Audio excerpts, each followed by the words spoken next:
আসসালামু আলাইকুম সুপ্রিয় ষষ্ঠ শ্রেণীর শিক্ষার্থী। আমরা আজকে তোমাদের দ্বিতীয় অধ্যায় অনুশীলনী 2.1 এক নম্বর প্রশ্নের সমাধান করব। তো এখানে বলা আছে, দেখো নিচের সংখ্যাদ্বয়ের প্রথম রাশির সাথে দ্বিতীয় রাশিকে অনুপাতে প্রকাশ করো। তো দেখো প্রথমেই আমরা ক নম্বর দিয়ে শুরু করি। দেখো 1 নম্বর ক, এখানে আছে 25 ও 35। তো আমরা এটাকে প্রথম রাশি এবং এটাকে দ্বিতীয় রাশি বিবেচনা করব। তাহলে আমরা এখানে লিখবো যে প্রথম রাশি সমান 25 এবং দ্বিতীয় রাশি সমান 35। এখন আমরা দুটি রাশি যদি অনুপাত করি, তাহলে প্রথম রাশি অনুপাত দ্বিতীয় রাশি সমান, এখানে প্রথম রাশি হচ্ছে 25 অনুপাত দ্বিতীয় রাশি 35। তাহলে এখন আমরা কি করবো, এখান থেকে আমরা দেখবো যে এই দুটি রাশিকে কোন সংখ্যা দ্বারা সর্বোচ্চ ভাগ করা যায়। এই দুটির সংখ্যা কিন্তু 25 এবং 35, এটা কিন্তু 5-এর গুণিতক। তাহলে আমরা এখানে যদি 5 দ্বারা ভাগ করি, তাহলে এখানে 5 দ্বারা ভাগ করলে দেখো 25 ভাগ 5 এবং 35 ভাগ 5। তাহলে 5 দ্বারা 25-কে ভাগ করলে হবে 5, 5 দ্বারা 35-কে ভাগ করলে হবে 7। তাহলে এখানে হবে 5:7। তাহলে 5:7 এটা হবে অ্যান্সার। এখন দেখো খ নাম্বার আছে 7 পূর্ণ 1/3 ও 9 পূর্ণ 2/5। তাহলে দেখো এখানে খ নাম্বার 7 পূর্ণ 1/3 ও 9 পূর্ণ 2/5। 9 পূর্ণ 2/5। তাহলে এখানে প্রথম রাশি সমান 7 পূর্ণ 1/3। তাহলে আমরা এটাকে পূর্ণ ভাঙবো, তাহলে এখানে 7 এবং 3 গুণ করলে 21 এবং 21-এর সাথে 1 যোগ করলে এখানে হবে 22/3। এবার দ্বিতীয় রাশি, তাহলে দ্বিতীয় রাশি সমান 9 পূর্ণ 2/5। তাহলে এখানে আমরা যদি গুণ করি, 5 এবং 9 গুণ করলে 45 এবং 2 যোগ করলে 47/5। তাহলে এটা হচ্ছে দ্বিতীয় রাশি। তো আমরা এখন যদি অনুপাত করি, তাহলে প্রথম রাশি অনুপাত দ্বিতীয় রাশি সমান 22/3 অনুপাত 47/5। তো আমরা এখন দেখো এখান থেকে কিন্তু এই দুটি রাশির মধ্যে কিন্তু কোনো সংখ্যা কিন্তু দুইটি রাশিকে ভাগ করা যায় না। এজন্য আমরা এখানে যে হর রয়েছে, আমরা এই হর দুটির লসাগু বের করবো। হরের লসাগু হচ্ছে 3 এবং 5। তাহলে 3 এবং 5-এর লসাগু হবে 3 এবং 5 গুণ করলে 15। তাহলে এই 15 দ্বারা আমরা উভয় রাশিকে গুণ করব, কারণ আমরা এখান থেকে 3 এবং 5 আমরা এখান থেকে কেটে দেব। অনুপাত আমরা সাধারণভাবে আমরা সংখ্যায় লিখবো, এখানে কোনো ভগ্নাংশ আমরা রাখবো না। এই কারণে আমরা এই 15 দ্বারা দুটি রাশিকেই গুণ করব। তো দেখো 22/3 গুণ 15 অনুপাত 47/5 গুণ 15। এবার আমরা কাটাকাটি করলে এখানে 3 এবং 15 কাটলে 5 থাকবে, 5 এবং 15 কাটলে এখানে 3 থাকবে। তাহলে এখানে 5 এবং 22 যদি আমরা গুণ করি, তাহলে এখানে হবে 110। এবার 47 এবং 3 গুণ করলে এখানে হবে 120 এবং 21, 141। তাহলে এই দুটি অনুপাত হচ্ছে এই অঙ্কের অ্যান্সার। আমরা এখন গ নম্বর অঙ্ক করব। তাহলে দেখো গ নম্বর আছে 1 বছর 2 মাস ও 7 মাস। তাহলে আমরা এখানে লিখে নেব 1 বছর 2 মাস ও 7 মাস। তাহলে এখানে প্রথম রাশি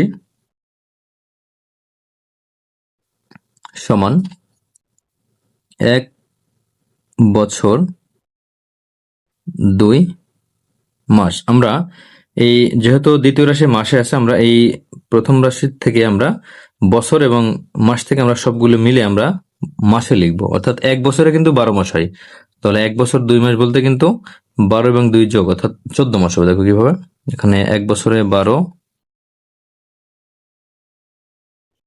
12 মাস, 1 বছর সমান 12 মাস যোগ এখানে 2 মাস, তাহলে এখানে হবে কি 14 মাস। এবার দ্বিতীয়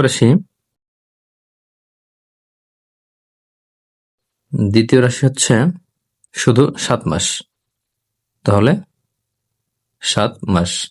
তো আমরা এখন অনুপাত যদি লিখি, সুতরাং প্রথম রাশি অনুপাত দ্বিতীয় রাশি সমান, তাহলে আমরা শুধু এবার সংখ্যায় লিখব 14 এবং 7, তাহলে 14 অনুপাত 7। তাহলে দেখো এই দুটি সংখ্যা কিন্তু 7 দ্বারা বিভাজ্য, তাহলে যে আমরা দুইটি সংখ্যাকে 7 দ্বারাই ভাগ করব, 14 ভাগ 7 অনুপাত 7 ভাগ 7। তাহলে 14 দ্বারা 7 দ্বারা 14 কে কাটলে এখানে 2 হবে, 7 এবং 7 কাটলে এখানে 1 থাকবে, তাহলে এখানে হবে 2 অনুপাত 1। এটা হচ্ছে গ নম্বরের উত্তর। তো এবার দেখো ঘ নাম্বার, এখানে আছে 7 কেজি ও 2 কেজি 300 গ্রাম। তাহলে এখানে 1 ঘ 7 কেজি ও 2 কেজি 300 গ্রাম। তাহলে আমরা এবার কি করব, এখানে আমরা দেখো দ্বিতীয় রাশি যেটা আছে 2 কেজি 300 গ্রাম, আর প্রথম রাশি আছে 7 কেজি। তাহলে প্রথম রাশি সমান 7 কেজি। তাহলে এখানে যেহেতু গ্রামে রয়েছে, আমরা এই 7 কেজিকে আমরা গ্রামে নিয়ে যাব। তাহলে আমরা জানি 1 কেজিতে কত গ্রাম হয়, 1 কেজি সমান 1000 গ্রাম। তাহলে এর জন্য আমরা এই 7কে আমরা 1000 দ্বারা গুণ করব। তাহলে 7 গুণ 1000 গ্রাম সমান 7000 গ্রাম। এবার দ্বিতীয় রাশি এখানে আছে 2 কেজি 300 গ্রাম, তাহলে 2 কেজি 300 গ্রাম। তাহলে এখানে কেজি এবং গ্রাম উভয়ই রয়েছে, তাহলে আমরা এখানে কেজিকে গ্রামে নিয়ে গেলে আমরা এখানে কেজির সাথে 1000 দ্বারা গুণ দিব। তাহলে 2 গুণ 1000 গ্রাম যোগ 300 গ্রাম, তাহলে সমান এখানে হবে 2000 গ্রাম যোগ 300 গ্রাম, তাহলে সব মিলে হবে 2300 গ্রাম। তো এখন আমরা লিখব দুইটি রাশির অনুপাত। তাহলে সুতরাং প্রথম রাশি অনুপাত দ্বিতীয় রাশি সমান, তাহলে এখানে হবে সমান, প্রথম রাশি হচ্ছে 7000 গ্রাম, তাহলে আমরা একক বাদ দিয়ে আমরা শুধু 7000 লিখব, অনুপাত দ্বিতীয় রাশির 2300। তো দেখো এই দুটি সংখ্যা আমরা 100 দ্বারা ভাগ করতে পারি, যেহেতু শেষে দুটি শূন্য রয়েছে, এখানেও রয়েছে। তাহলে এখানে হবে 7000 ভাগ 100 অনুপাত 2300 ভাগ 100। তাহলে 00 00 কাটবে, এখানে 00 00। তাহলে এখানে 70 এবং 23 এই দুটি সংখ্যা কিন্তু কোনো সংখ্যা দ্বারা বিভাজ্য নয়। তাহলে এখানে থাকবে 70 অনুপাত 23, এটাই হবে ঘ নম্বরের অ্যান্সার। এবার দেখো সর্বশেষ ও নম্বর অঙ্ক। 1 নম্বর ও, এখানে আছে 2 টাকা ও 40 পয়সা। 2 টাকা ও 40 পয়সা। তাহলে আমরা কি করবো, এখান থেকে টাকাকে আমরা পয়সায় রূপান্তর করব। তাহলে প্রথম রাশি সমান 2 টাকা। তাহলে আমরা জানি 1 টাকায় কি হয়, 1 টাকাতে 100 পয়সা। তাহলে 2 টাকা আমরা এখানে 100 দ্বারা গুণ করব। তাহলে 2 টাকা সমান 2 গুণ 100 পয়সা সমান 200 পয়সা। এবার দ্বিতীয় রাশি সমান 40 পয়সা। তাহলে আমরা এবার অনুপাত করব। দেখো, সুতরাং প্রথম রাশি অনুপাত দ্বিতীয় রাশি সমান প্রথম রাশি 200 পয়সা, আমরা এখানে একক পদে শুধু 200 লিখব, অনুপাত দ্বিতীয় রাশি 40 পয়সা। তো এবার আমরা এই দুটি সংখ্যাকেই আমরা দেখব যে কোনো সংখ্যা দ্বারা ভাগ করা যায় কিনা। এখানে 40 দ্বারাও কিন্তু দুটি সংখ্যায় ভাগ করা যায়। তাহলে আমরা এখন দুটি সংখ্যাকে 40 দ্বারা ভাগ করবো। তাহলে 200 ভাগ 40 অনুপাত 40 ভাগ 40। তাহলে এখানে দেখো 0 0 কাটবে, এখানে 4 দ্বারা 20কে ভাগ করলে হবে 5, 0 0 4 4 কাটবে, তাহলে এখানে শুধু 1 থাকবে।